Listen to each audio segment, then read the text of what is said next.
was working hard at a New York job making dough, but it made me blue. One day I was crying a lot, and so I decided to move to West Covina, California. Brand new pals and new career. It happens to be where Josh lives, but that's not why I'm here. She's a crazy ex-girlfriend. What? No, I'm not. She's a crazy ex-girlfriend. That's a sexist term. She's a crazy ex-girlfriend. She's so broken inside. Ouh, salut les gens! Comment ça va? Vous l'avez deviné, je vais vous parler de Crazy Ex-Girlfriend, juste la meilleure série de tous les temps. Juste. Crazy Ex-Girlfriend, je pense que j'en ai pas assez parlé sur Mademoiselle, sachant que c'est vraiment l'une de mes séries favorites en ce moment, et que j'ai dû en parler qu'une seule fois.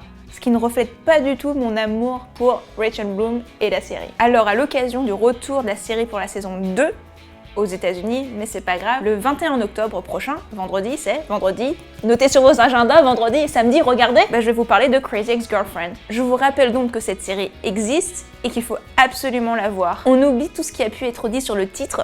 Crazy Ex-Girlfriend, c'est juste hyper cool, hyper rafraîchissant, hyper drôle, hyper bien quoi. Est-ce que vous connaissez beaucoup de séries qui parlent de dépression, de bisexualité et d'infection urinaire ? Et ces thèmes-là, c'est qu'un petit échantillon de tout ce qui peut être traité dans Crazy Ex-Girlfriend. I got them heavy boobs, dance like dying stars. I got them heavy boobs. I can't run real far. Ensuite, ça chante, donc c'est forcément bien.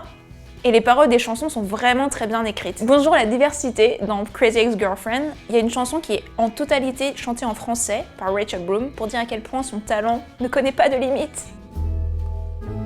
Je peux résoudre mes problèmes en faisant des fixations sur tous mes cafouillages et toutes les façons de foutre en l'air ma vie au-delà de toute réparation. Si j'y réfléchis assez sérieusement, je finirai par avoir la réponse, mais j'ai oublié quelle était la question. I'm in a sexy French depression. Les personnages secondaires sont hyper attachants. Je pense notamment à la meilleure amie Maman Ours qui va soutenir l'héroïne dans tous ses choix. Et aussi le boss, un petit peu chelou quand même, mais qui est toujours là, qui est enthousiaste et qui en veut. Dans le reste des personnages, il y a les deux potentiels love interests de l'héroïne, donc on est soit Team Josh, soit Team Greg. La saison 2 qui démarre donc vendredi prochain n'aura que 13 épisodes cette fois-ci, et on va enfin savoir quel est le choix entre Josh et Greg.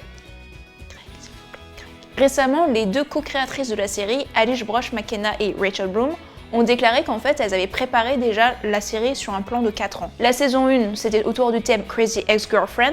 La saison 2, donc celle qui va arriver là, ça sera sur le thème de Crazy Girlfriend. Ensuite, ça va virer au Crazy Wife et Crazy Ex-Wife. Et donc là, je me demande ce que tout le monde se demande. Qui va-t-elle choisir ? Qui ?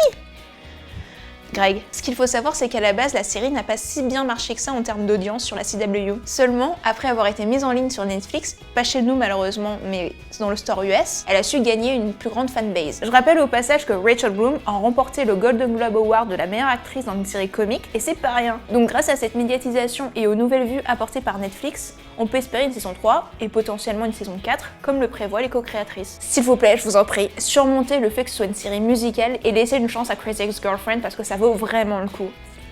C'est vraiment très drôle et c'est plutôt très cohérent, parce qu'au début il y a des références qui sont reprises par la suite et on comprend que c'est lié. Tout ça pour vous dire qu'il faut absolument regarder Crazy Ex-Girlfriend. Oui, je n'ai fait que vous dire ça tout au long de cette vidéo, et ça reprend vendredi prochain. À part ça, Rachel Bloom, je t'aime d'amour, cœur cœur cœur.